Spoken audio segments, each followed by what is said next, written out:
Hello बच्चों, कैसे हैं आप लोग। आशा करता हूं कि आप लोग बहुत अच्छे होंगे और बहुत अच्छी तरह पढ़ाई कर रहे होंगे।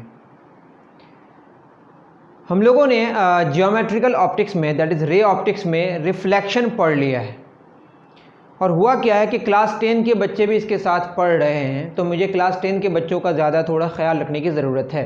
तो जियोमेट्रिकल ऑप्टिक्स में कुछ और चीज़ें बीच में हैं जो मुझे कराने की ज़रूरत है, लेकिन क्लास 10th में या क्लास 12th में भी उतने की ज़रूरत नहीं है। तो मैं थोड़ा सा स्किप करके रिफ्रैक्शन शुरू करने जा रहा हूँ। रिफ्लेक्शन में हम लोगों ने पढ़ा था कि लाइट आती है, लाइट आने के बाद एक सरफेस में टकरा के फिर वापस उसी मीडियम में चले जाती है, तो उसको बोलते हैं रिफ्लेक्शन। उसमें कुछ लॉज थे जो हमने पढ़ा था, जिसमें पढ़ा था कि हम लोगों ने एंगल ऑफ इंसिडेंस बराबर एंगल ऑफ रिफ्लेक्शन होता है। यहाँ पे angle of incidence is not equal to angle of refraction होगा। कोई बड़ा होगा और कोई छोटा होगा। कौन बड़ा होगा कौन छोटा होगा ये जानेंगे, शुरू करेंगे तो समझेंगे, ठीक है ना। तो हम लोगों ने रिफ्लेक्शन वाला पार्ट पढ़ लिया है, अब क्या पढ़ेंगे, रिफ्रैक्शन। ध्यान में रहे कि शुरू के जो लेक्चर्स होते हैं मैं क्लास 10 को भी सोच के पढ़ाता हूँ, लेकिन बाद में धीरे धीरे वो लेवल उसका अपग्रेड हो जाता है, जिसकी वजह से क्लास 10 के बच्चों को नॉर्मली परेशानी होती है। तो शुरू करते हैं रिफ्रैक्शन, जिसमें क्लास 10 के बच्चे भी आप पढ़ सकते हैं, लेकिन बेसिकली ये क्लासेस किसके लिए है, नीट और जेई के लिए। चलिए शुरू करते हैं रिफ्रैक्शन। रिफ्रैक्शन हर जगह मौजूद है, बहुत सारे फिनोमेना में, हर जगह तो नहीं। रिफ्रैक्शन हम लोग किसका पढ़ेंगे, लाइट का। लाइट के बारे में बताने की ज़रूरत नहीं है कि लाइट क्या है, इलेक्ट्रोमैग्नेटिक वेव है। इलेक्ट्रोमैग्नेटिक वेव क्या होता है, चार्ज के एक्सेलरेशन की वजह से क्रिएट होता है। आपको अगर इसका डिटेल्स जानना है तो मैंने इंट्रोडक्शन वाले पार्ट में जियोमेट्रिकल ऑप्टिक्स में दे दिया हूँ, तो आप वहाँ से पढ़ सकते हैं, ठीक है। तो शुरू करते हैं हम लोग refraction of light. Refraction of light में क्या होगा कि लाइट, मैंने क्या बोला था कि जब कोई एनर्जी, दैट इज़ यहाँ लाइट की बात कर रहे हैं, तो वो क्या होगा, किसी सरफेस में आएगा तो या तो वो वापस आ जाएगा, रिफ्लेक्शन हो जाएगा, उसी मीडियम में आ जाएगा तो रिफ्लेक्शन हो जाएगा, या तो वो अपने सरफेस में क्या करेगा, उसको एब्जॉर्ब कर लेगा, या दूसरे मीडियम में ट्रैवल करने देगा, जिसको बोलते हैं रिफ्रैक्शन। तो तीन फिनोमिना हो सकता है, क्या क्या, रिफ्लेक्शन, रिफ्रैक्शन और एब्जॉर्प्शन। एब्जॉर्प्शन के बारे में हमें पढ़ना नहीं है, रिफ्लेक्शन हमने पढ़ लिया है, अब रिफ्रैक्शन पढ़ेंगे। रिफ्रैक्शन में हम रिफ्लेक्शन की बात अभी बिल्कुल नहीं करेंगे। तो शुरू करते हैं फिर रिफ्रैक्शन। रिफ्रैक्शन में हम क्या देखते हैं कि जैसे हमारा मान लेते हैं ये बाउंड्री है, ये आप वन डायमेंशन ना माने, एक सरफेस है मानते हैं, ये सरफेस है, ये सरफेस दो अलग अलग मीडियम को अलग करता है। एक मीडियम है, इसको मीडियम 1 मान लेते हैं और इसको मीडियम 2 मान लेते हैं। अलग अलग मीडियम में लाइट की स्पीड अलग अलग होगी। लाइट की स्पीड अगर बदल रही है तो आप समझ जाएं कि वो अपना मीडियम चेंज कर लिया। तो अपना मीडियम चेंज कर लिया, कोई बात नहीं, चेंज कर लिया। एक पहले से हमने क्या ड्रॉ कर लिया, नॉर्मल। ये क्या है आपका, नॉर्मल, ठीक है। नॉर्मल एक बस हमने लाइन सेगमेंट ड्रॉ किया है, ये पहले से कुछ भी नहीं। ये आपका सरफेस है, दो अलग अलग मीडियम है, मान लेते हैं कि ये एयर है और ये क्या है, ग्लास है या वाटर है। ऐसा हो सकता है ना कि ये एयर है और ये क्या है, वाटर है, इस तरह का, ठीक। मैं अभी डिफाइन नहीं कर रहा हूँ कि क्या है। एयर को अप्रॉक्सीमेटली हम लोग वैक्यूम मानेंगे, ये हम लोग कंसीडर कर लेंगे ऐसे ही, लेकिन ऐसा है नहीं। वैक्यूम का मतलब है कि जहाँ पे कुछ भी ना हो, एयर भी ना हो। फिर बहुत सारी बहसें हैं, बहुत सारे डिस्कशंस है, उस पर हम लोग बात नहीं कर रहे हैं। बस इतना हम मान लेंगे अभी के लिए कि एयर को अप्रॉक्सीमेटली हम लोग फ्री स्पेस या वैक्यूम मान लेंगे। लाइट की रेडिएशन आ रही है, ये जो आएगी इसको क्या बोलते हैं, रे। कौन सा रे, इंसिडेंट रे। अब ये सीधे जाना चाहिए था, अगर ये सीधे नहीं गया और इसके स्पीड में परिवर्तन आया, स्पीड में बदलाव आया। एक बात का ख्याल रखें कि नॉर्मली आने से नॉर्मली ही चला जाएगा, इस बात का आप ख्याल रखेंगे। जब भी नॉर्मली आएगा तो नॉर्मली चला जाएगा, और अगर मीडियम में बदलाव आएगा तो स्पीड में बदलाव आएगा। एक में स्पीड ज़्यादा होगी, एक में कम होगी, या इसमें कम होगी, इसमें ज़्यादा होगी। अगर सेम रह गया तो समझ जाएं कि मीडियम में कोई बदलाव नहीं आया। तो मैंने नॉर्मली नहीं लेके आया, मैंने ऑब्लिकली लेके आया, तो इसके डायरेक्शन में भी बदलाव आएगा, ठीक है। अब हो सकता है कि नॉर्मल के नज़दीक आ जाए या नॉर्मल से दूर चले जाए, हमें पता नहीं, हम कुछ भी मान लिए, बस वो अपने पाथ से डेविएट हो गया, या तो नॉर्मल से दूर चला जाएगा या नॉर्मल के नज़दीक आ जाएगा। डिपेंड करता है कि डेंसर से रेयरर में आ रहा है या रेयरर से डेंसर में आ रहा है। आप इससे भी पता कर सकते हैं। यहाँ पे देखिए क्या करेगा, अगर दूर जाएगा, मान लेते हैं यहाँ पे मैंने एक ड्रॉ किया कुछ, ये नज़दीक आया तो कम डिस्टेंस ट्रैवल किया, दूर जाता तो ज़्यादा डिस्टेंस ट्रैवल करता उतने ही टाइम में। तो डिस्टेंस ट्रैवल यहाँ ज़्यादा कर रहा है, मतलब स्पीड बढ़ रहा है, स्पीड बढ़ रहा है मतलब वो खाली पाया, मतलब रेयरर हो गया। और यहाँ पे स्पीड कम हो गया, कम डिस्टेंस ट्रैवल कर उतने टाइम में, मतलब डेंसर हो गया। तो अभी हमने जो माना है कि रेयरर से किस में आ रहा है, डेंसर में आ रहा है। बस थोड़ा सा वो क्या कर गया, डेविएट कर गया। आप समझ रहे होंगे, क्लास 10 में सारी चीज़ें पढ़े हैं। तो बस इतना जान लें कि जब मीडियम चेंज करने का मतलब है वो स्पीड चेंज करेगा। यहाँ पे डायरेक्शन भी चेंज कर रहा है और स्पीड तो चेंज कर ही रहा है, मतलब वेलोसिटी चेंज करेगा। ठीक है, तो एक बात समझ आ गई कि मीडियम चेंज करने का मतलब है कि स्पीड चेंज करना। हमने क्यों नहीं बोला डायरेक्शन चेंज करना, क्योंकि नॉर्मली आएगा तो डायरेक्शन चेंज नहीं होगा, बट स्पीड का चेंज होना ज़रूरी है। तो ये रिफ्रैक्शन हो गया। रिफ्रैक्शन होने का मतलब है कि मीडियम चेंज करेगा, और जब मीडियम चेंज करेगा तो क्या चेंज होना ज़रूरी है, स्पीड का चेंज होना ज़रूरी है। क्या चेंज होना ज़रूरी नहीं है, डायरेक्शन का चेंज होना ज़रूरी नहीं है। कब डायरेक्शन चेंज नहीं होगा, जब नॉर्मली आएगा। नॉर्मली आएगा तो डायरेक्शन चेंज नहीं होगा, लेकिन स्पीड का चेंज होना ज़रूरी है। अगर स्पीड चेंज नहीं हो रहा है तो ऑप्टिकली वो अपने मीडियम को चेंज नहीं कर रहा है। किसके रिस्पेक्ट में, ऑप्टिक्स के अकॉर्डिंग वो अपने मीडियम को तभी चेंज करेगा जब वो अपना स्पीड चेंज करेगा। मेरी बात समझ आ रही है। ये नॉर्मल के साथ जो एंगल बनाता है इंसिडेंट रे, इसको बोलते हैं एंगल ऑफ इंसिडेंस। क्या बोलते हैं इसको, एंगल ऑफ इंसिडेंस। ये जो बनाता है आर, इसको बोलेंगे एंगल ऑफ रिफ्रैक्शन। रिफ्लेक्शन नहीं, एंगल ऑफ रिफ्रैक्शन। यहाँ पे दोनों बराबर नहीं है। इस केस में बस बराबर है, वो एक स्पेशल केस है, उसके बारे में डिस्कशन अभी नहीं कर रहे हैं। और इस केस में एंगल ऑफ रिफ्रैक्शन छोटा है एंगल ऑफ इंसिडेंस से, तो angle of refraction smaller than angle of incidence. मतलब ये कि ये कम डिस्टेंस ट्रेवल किया, मतलब ये ज़्यादा घना मीडियम में आ गया। यहाँ हो गया रेयरर टू डेंसर। अगर उल्टा हो जाए तो क्या हो जाएगा, डेंसर टू रेयरर।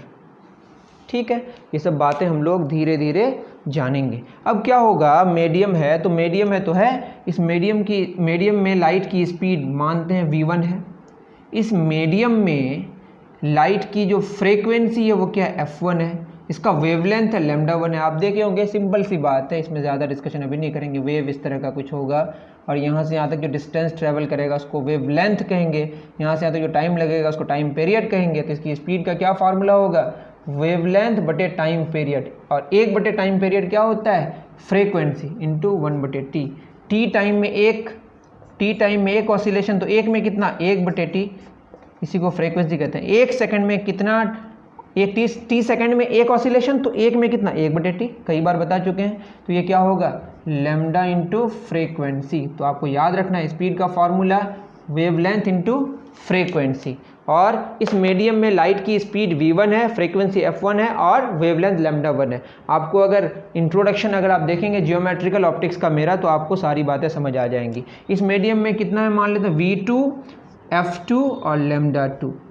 तो हमने कहा था कि जो लाइट है, लाइट एक बार अगर आ गया, पैदा हो गया, तो उसकी फ्रीक्वेंसी चेंज नहीं होगी। उसकी फ्रीक्वेंसी तभी चेंज होगी जब उसका सोर्स चेंज होगा, और हम लोग सोर्स चेंज नहीं कर रहे हैं, हम लोग जस्ट मीडियम चेंज कर रहे हैं, तो फ्रीक्वेंसी चेंज नहीं होगी। तो आप जान लें कि फ्रीक्वेंसी में कोई बदलाव नहीं आएगा। और फ्रीक्वेंसी किसका फैक्टर है, कलर का फैक्टर है, कलर में भी कोई बदलाव नहीं आएगा। ये सारी बातें इंट्रोडक्शन में मैंने जियोमेट्रिकल ऑप्टिक्स में कर दिया है। तो जब मीडियम चेंज करता है तो क्या चेंज नहीं होगा, फ्रीक्वेंसी चेंज नहीं होगा। क्या चेंज होगा, वेवलेंथ चेंज होगा, मतलब ये सिकुड़ जाएगा, यूँ समझ सकते हैं। और क्या, नंबर ऑफ ऑसिलेशंस पर सेकंड, वो चेंज नहीं होगा। 1 सेकंड में कितना ऑसिलेशन होना चाहिए, वो मीडियम 1 में भी वो इतना ही होगा, मीडियम 2 में भी उतना ही होगा, मीडियम 3 में भी उतना ही होगा। मीडियम के चेंज होने से कोई फर्क नहीं पड़ता है, वो तभी चेंज होगा फ्रीक्वेंसी जब सोर्स चेंज होगा, और हम लोग सोर्स चेंज नहीं कर रहे हैं। और जब वेवलेंथ चेंज होगा, फ्रीक्वेंसी चेंज नहीं होगा, तो स्पीड का चेंज होना ज़रूरी है।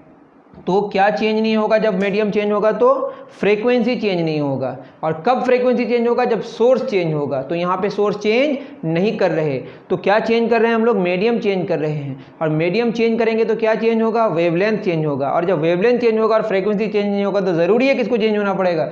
स्पीड को चेंज होना पड़ेगा। दैट मीन्स कि जब मीडियम चेंज होगा तो बिल्कुल ज़रूरी है कि फ्रीक्वेंसी चेंज नहीं होगा और वेवलेंथ चेंज होगा। और जब वेवलेंथ चेंज होगा तो स्पीड चेंज होगा।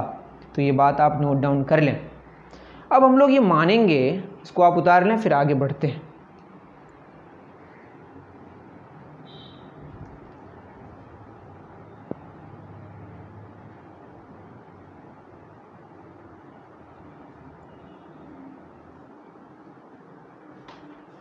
अब यहाँ पे अगर हम देखें,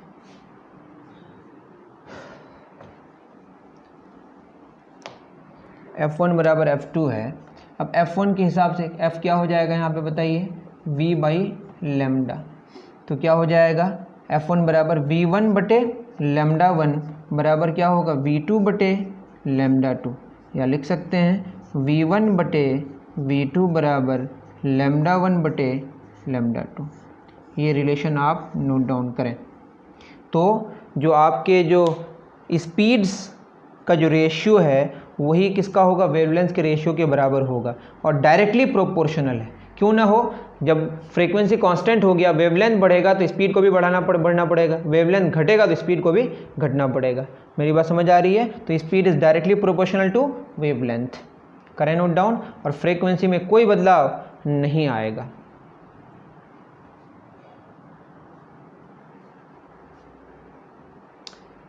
चलिए,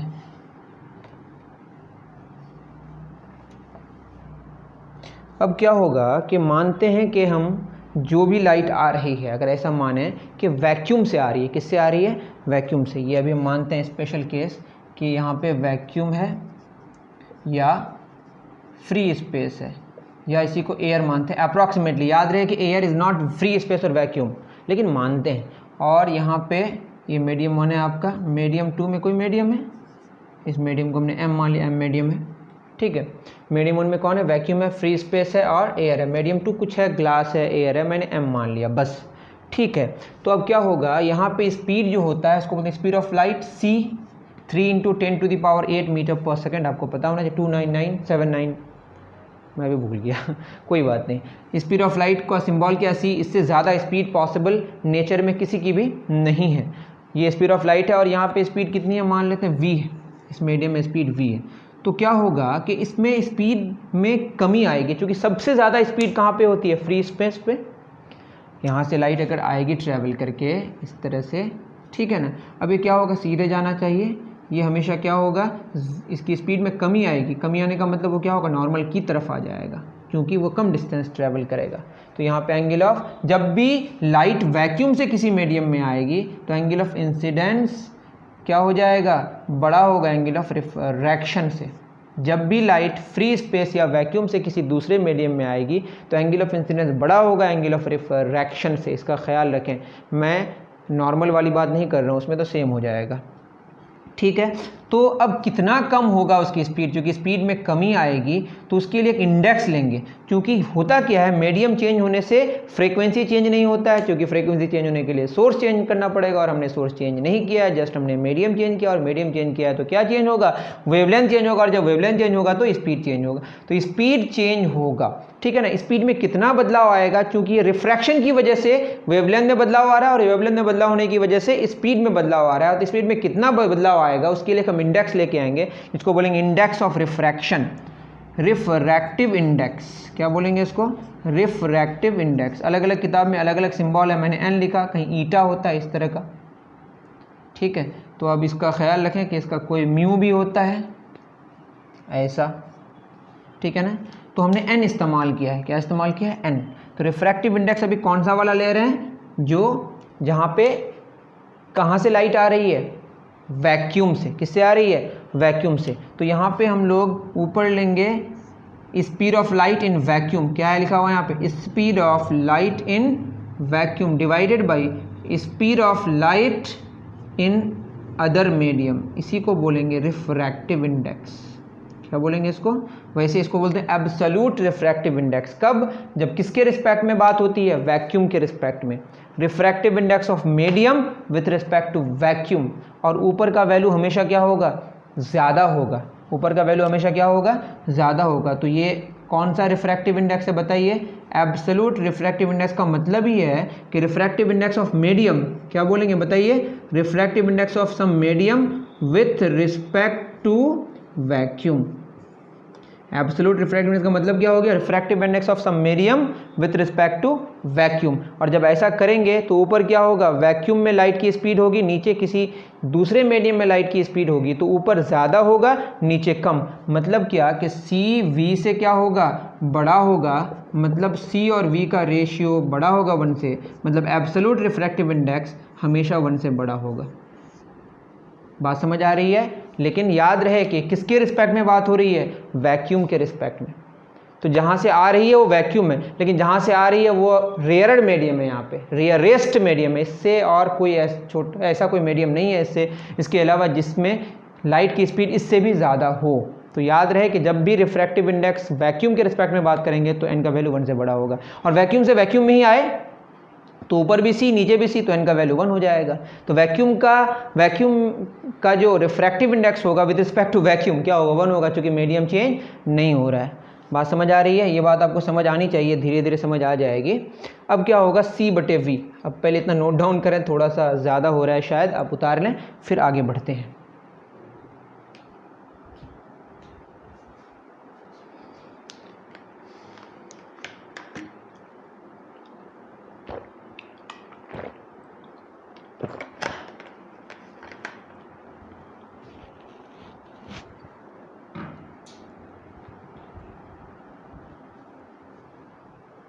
तो हमने क्या क्या जान लिया? फ्रीक्वेंसी चेंज नहीं होती है तो नहीं होती है, कोई बात नहीं। तो हमने क्या क्या जाना? V1/V2 बराबर λ1/λ2। तो V1/V2 बराबर λ1/λ2। इसको कैसे लिख सकते हैं? ये तो एक बात हो गई। और हमने क्या जाना कि रिफ्रैक्टिव इंडेक्स बराबर C/V। ये कौन सा रिफ्रैक्टिव इंडेक्स है? Absolute refractive index. और उस मीडियम का, उसी मीडियम के रिस्पेक्ट में जो रिफ्रैक्टिव इंडेक्स होगा वो कितना होगा? 1 होगा।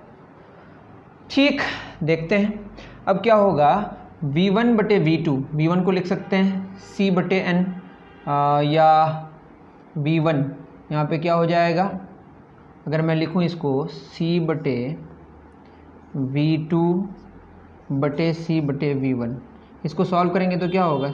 C कैंसिल हो जाएगा, C/V2 इंटू V1/C कैंसिल हो गया, कितना आएगा? V1/V2। तो हम लोग C/V2/C/V1 बराबर V1/V2 सेम आया।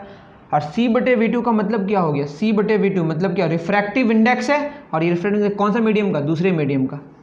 लेकिन किसके रिस्पेक्ट में? वैक्यूम के रिस्पेक्ट में। अगर कुछ नहीं लिखा हुआ है तो किसके रिस्पेक्ट में? वैक्यूम के रिस्पेक्ट में। Divided by C/V1 refractive index of medium 1 with respect to vacuum बराबर क्या हो जाएगा?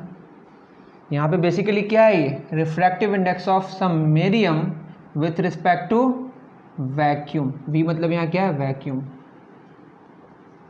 ठीक है, इसका ख्याल रखें। तो यहाँ refractive index of medium 2 with respect to vacuum. ठीक है, बराबर क्या हो गया? V1/V2 बराबर क्या होगा? λ1/λ2।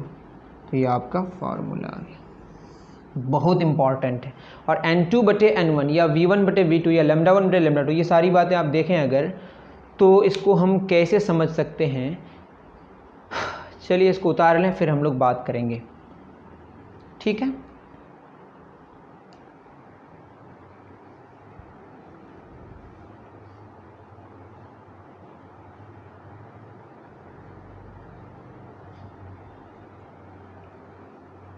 अब यहाँ पे अगर देखें तो आप अगर अच्छे से देखें, यहाँ पे क्या है? मीडियम 1 में लाइट की स्पीड और यहाँ वैक्यूम में लाइट की स्पीड। तो यहाँ क्या होगा? रिफ्रैक्टिव इंडेक्स यहाँ पे C है, C वाला मतलब वैक्यूम वाला है, यहाँ 1 वाला है तो यहाँ 1 वाला है, नीचे मीडियम वाला है तो यहाँ मीडियम है तो यहाँ मीडियम मतलब दूसरा। तो refractive index of medium 2 with respect to medium 1, यहाँ क्या लिखा हुआ है? Refractive index of medium 2 with respect to medium 1। Simple सी बात है, कर लें इसको नोट डाउन। बहुत इंपॉर्टेंट है, इसको आप अच्छे तरीके से अगर एक बार में नहीं समझ आए तो 5 बार पढ़ें। और ये कोर है, बिल्कुल इसकी रूह है, इसका स्पिरिट है, किसका? रिफ्रैक्शन का। रिफ्रैक्शन में यही बात समझनी है। ये बात अगर आपको समझ आ गई, आगे बहुत सारी बातें जो हैं वो आराम से आपको समझ आएगी। करें नोट डाउन।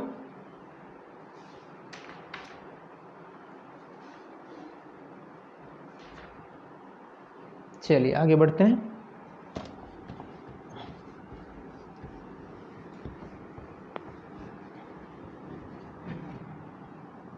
अब हम लोग शुरू करते हैं लॉज ऑफ रिफ्रैक्शन। क्या है बताइए?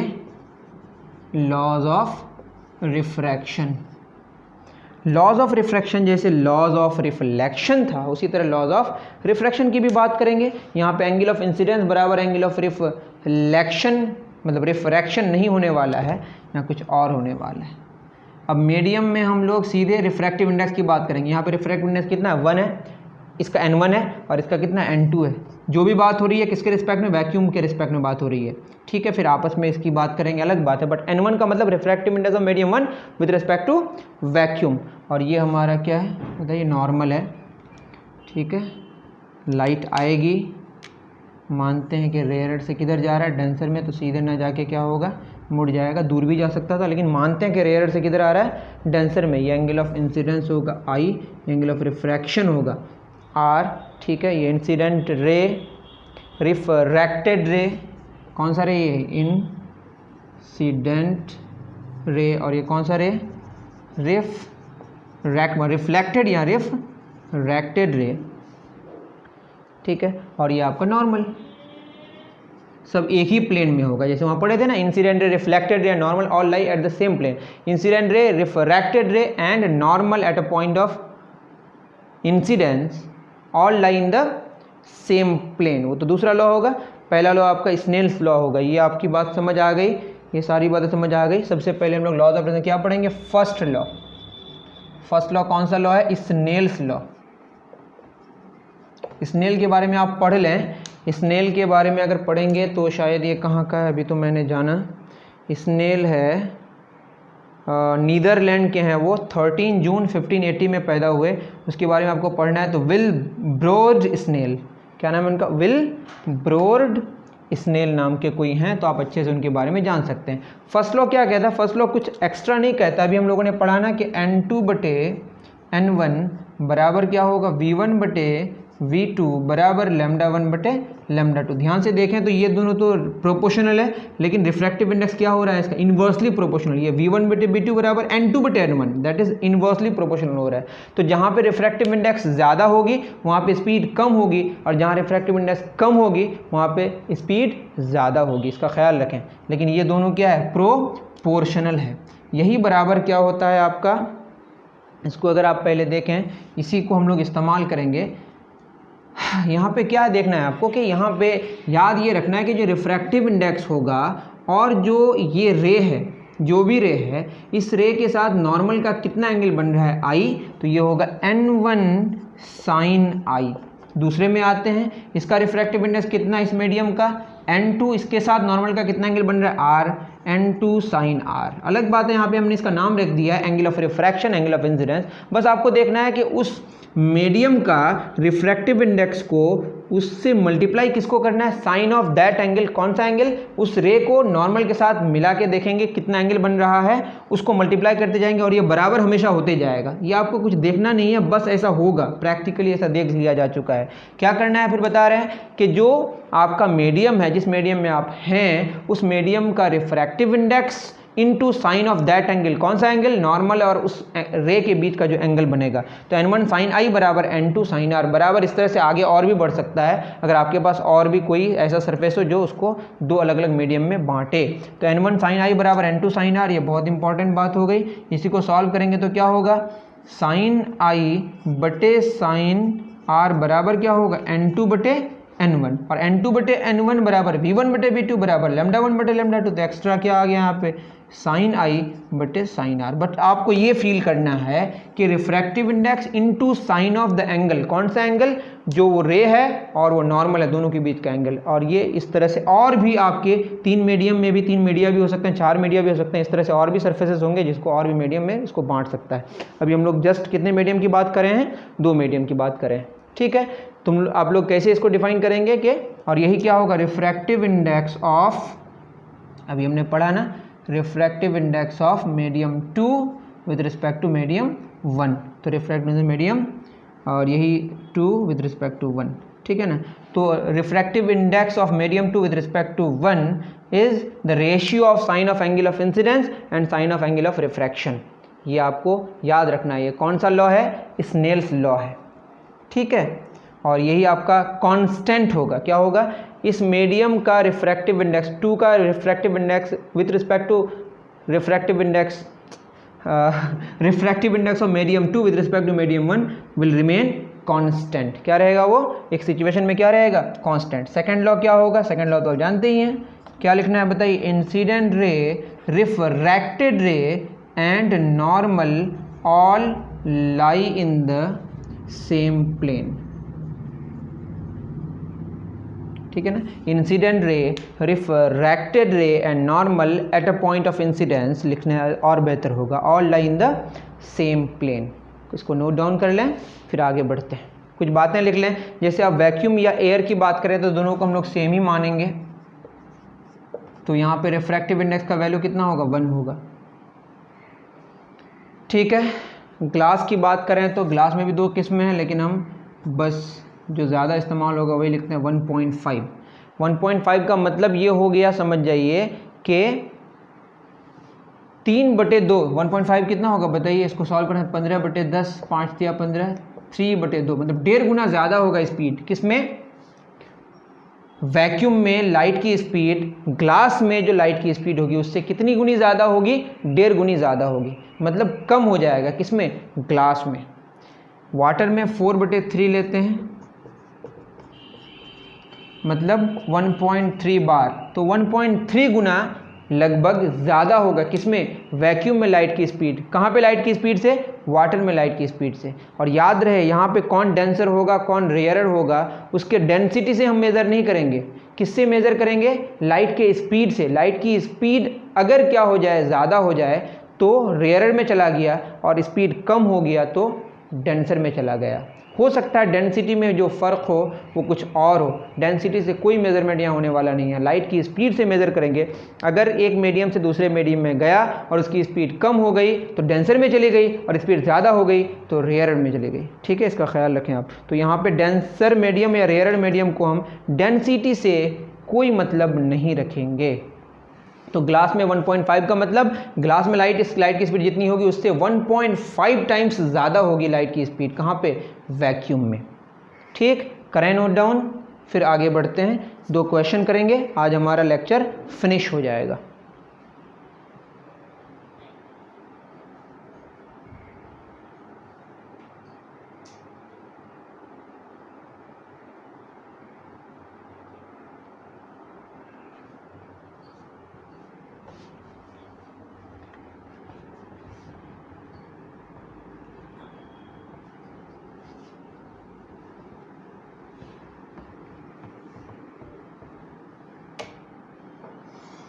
चलिए, क्वेश्चन क्या कहता है,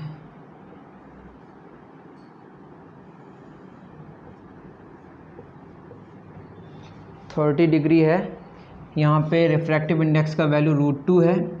√2 का मतलब लगभग 1.4 होता है, मतलब यहाँ पे इस मीडियम में लाइट की जो स्पीड है उससे 1.4 टाइम्स ज़्यादा है, कहाँ पे, वैक्यूम में। n इज इक्वल टू कितना, n का क्या फॉर्मूला हमने पढ़ा था, C/V, ठीक है ना, मतलब C बराबर NV हो जाएगा, इस तरह से आप समझ सकते हैं। C बराबर क्या हो जाएगा, NV, मतलब लाइट की स्पीड जो है वो उस मीडियम में जो लाइट की स्पीड उससे n गुना ज़्यादा है, मतलब √2 टाइम्स ज़्यादा है।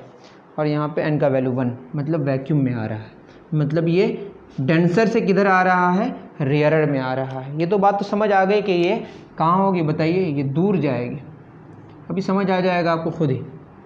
कितना दूर जाएगी वही मांगा है शायद। ठीक है, जो भी मांगा है निकल जाएगा, बस इतना जाना है कि यहाँ पे एंगल ऑफ रिफ्रैक्शन निकालना है। तो क्या करेंगे, आपको भी पता है कि n1 मतलब √2 अभी बताया आपको, ये लेना है into sine of the angle.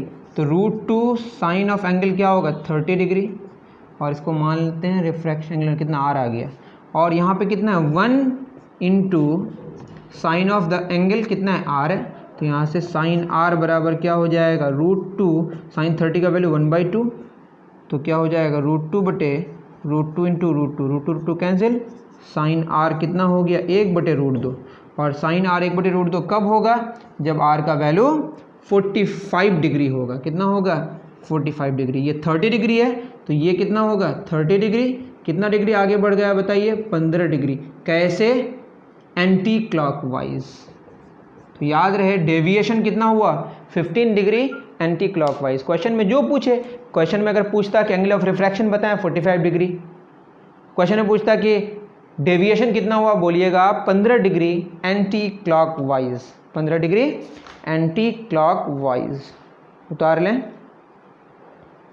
Angle of deviation कितना हुआ 15 डिग्री एंटी क्लॉकवाइज। चलिए एक अच्छा क्वेश्चन करते हैं।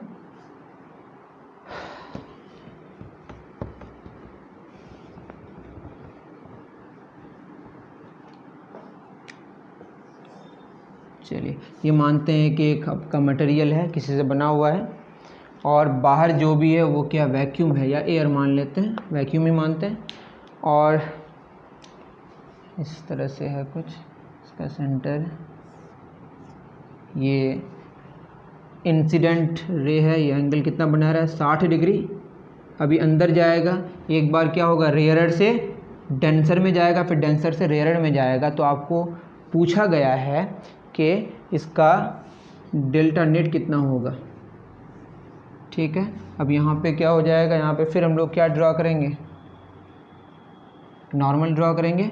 फिर ये क्या होगा बताइए, सीधे ना जाके, ये नॉर्मल क्या होता है बताइए, सेंटर से मिला देंगे, रेडियस उस पॉइंट पे क्या बनाता है नॉर्मल बनाता है, आपको पता ही होगा।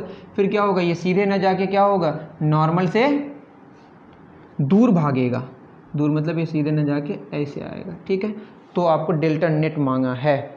तो पहले हम लोग शुरू करते हैं, ये 60 डिग्री है, क्या है ये 60 डिग्री, तो ये 1 इंटू क्या होगा, यहाँ पे 1 है, और इसका इस मीडियम का रिफ्रैक्टिव इंडेक्स √3 दिया हुआ है। कितना दिया हुआ है √3। तो हम लोग पहले 1 से यहाँ जाते हैं, पहली बात कर लें कि इस पॉइंट में आके रिफ्रैक्शन होगा, तो क्या होगा 1 into sine of that angle 60 degree बराबर क्या होगा √3 इस मीडियम का इंटू साइन ये पूरा एंगल, इसको हम लोग अभी R1 मान लेते हैं साइन R1 निकल जाएगा यहाँ से, साइन 60 कितना होता है √3/2 बराबर √3 into sign R1, √3 cancel, sign R1 आया 1/2, इम्प्लाई कर रहा है R1 कितना होगा 30 डिग्री, सॉरी R1 वो तो नहीं हुआ, R1 ये होगा जो नॉर्मल के साथ एंगल, नॉर्मल तो ये है ना ये जो रेडियस है यही इसका नॉर्मल है, तो ये R1 जो हुआ आपका R1 ये कितना हुआ 30 डिग्री, और ये पूरा 60 डिग्री है, क्योंकि ये ऐसे है ना, ये 60 डिग्री है, तो वर्टिकली अपोजिट एंगल भी क्या होगा 60 डिग्री, तो ये कितना डिग्री हुआ 30 डिग्री। तो 30 डिग्री क्या हो गया, ये क्लॉकवाइज डेविएट हो गया। तो डेल्टा 1 आपका कितना निकल के आया बताइए 30 डिग्री क्लॉकवाइज। उसके बाद क्या हुआ, ये 30 डिग्री हुआ तो हुआ, और ये आपका क्या है रेडियस, तो ये भी क्या है रेडियस, ये 30 डिग्री है, तो इसका ये अगर दोनों बराबर है तो इसके ऑपोजिट एंगल्स भी क्या होंगे बराबर, तो ये भी कितना होगा 30 डिग्री। उसके बाद ये वाला जो एंगल बनाएगा यही तो आपका क्या है नॉर्मल है, ये नॉर्मल है, और ये आपका रिफ्रैक्टेड रे है बाद वाला, ये जो एंगल बनाएगा इसको मानते हैं R2 है। अब क्या हो जाएगा बताइए नेक्स्ट, यहाँ पे कितना √3 into sine of that angle, sine of कितना डिग्री 30 डिग्री बराबर यहाँ पे कितना है refractive index 1 into sine R2, तो बराबर क्या हो जाएगा sine R √3 into sine 30 degree, √3 sine 30 का वैल्यू 1/2 बराबर साइन R2, तो √3/2 कब होता है 60 डिग्री में, तो ये पूरा कितना हुआ 60 डिग्री। तो ये जाना चाहिए था किधर, सीधे कितना मुड़ा, 30 डिग्री था तो 60 डिग्री हो गया। नॉर्मल मैंने सही किया है। तो ये कितना हुआ बताइए, ये 30 डिग्री, तो ये तो 30 है ना, ये टोटल कितना है, ये हुआ 30, तो इस तरह से ही ना, ये 30 डिग्री, तो ये भी कितना 30 डिग्री, तो ये कितना हुआ, ये हुआ आपका 30 डिग्री, कितना 30 डिग्री, ये भी क्लॉकवाइज हुआ, क्या हुआ ये क्लॉकवाइज। तो यहाँ पे 30 डिग्री क्लॉकवाइज डेविएट हुआ, फिर 30 डिग्री क्लॉकवाइज डेविएट हुआ, तो डेल्टा नेट कितना हुआ, कितना ज़्यादा हुआ, 30 degree clockwise plus 30 degree clockwise, सब जुड़ जाएगा 60 डिग्री क्लॉकवाइज। तो टोटल डेविएशन जो हुआ वो कितना हुआ, 60 डिग्री, किस डायरेक्शन में, क्लॉकवाइज में। फिर मैं कह रहा हूँ, एक वो वैक्यूम से एक मटेरियल में गया, उसकी रिफ्रैक्टिव इंडेक्स कितनी है, √3 है, तो पहली बार जो डेविएट हुआ कितना हुआ, 30 डिग्री। कैसे किया हमने, इसका refractive index into sine 60 degree बराबर √3 इंटू इसका √3 इंटू साइन ऑफ R1, यहाँ से R1 निकल गया है, यहाँ 30 डिग्री हुआ, चूँकि रेडियाई बराबर होगा तो इसका ऑपोजिट साइड्स जब बराबर है तो ऑपोजिट एंगल्स भी क्या होगा, बराबर होगा। तो यहाँ से आपको एंगल मिल गया, तो √3 इंटू साइन 30 डिग्री बराबर ये जो एंगल बना रहा है यही नॉर्मल है, ये इसके साथ एंगल बनाएगा 60 डिग्री, तो √3 इंटू साइन 30 बराबर 1 इंटू साइन 60 डिग्री, यहाँ से क्या निकल के आया, 1 इंटू साइन R2, तो यहाँ से R2 निकल के आ गया, R2 60 डिग्री निकल के आया, इसका मतलब यहाँ पे टोटल 60 डिग्री है, लेकिन ये तो 30 डिग्री है, तो ये 30 डिग्री है, तो 30 डिग्री क्या हो गया, ये क्लॉकवाइज डेविएट हो गया। तो टोटल डेविएशन कितना हुआ बताइए, 60 डिग्री। मेरी बात समझ आ रही है? अगर इस क्वेश्चन में परेशानी हो तो आप कमेंट सेक्शन में लिखें, इसको मैं फिर रिपीट करा दूंगा, या व्हाट्सएप के ग्रुप में जुड़ने के लिए आपको नंबर दे दिया गया है, उस नंबर में जुड़ जाएं। आप पर्सनली मुझसे कांटेक्ट कर सकते हैं या ग्रुप में पूछ सकते हैं, जिससे आपको उसका सॉल्यूशन अच्छे से मिल जाएगा। आप अगर उस कॉन्टैक्ट नंबर को नोट डाउन करना चाहते हैं तो अकबर क्लासेस सर्च करें गूगल में, ऐसे ही मिल जाएगा, वरना आप लिख लें यहाँ से 7366863696। ठीक है, इस नंबर पे आप व्हाट्सअप कर सकते हैं और मैं पर्सनली आपको फिर उसको बता दूंगा कि कैसे करना है। कोई भी प्रॉब्लम हो हमेशा आप राब्ता कायम कर सकते हैं मुझसे। सुनने के लिए थैंक यू वेरी मच प्यारे बच्चों।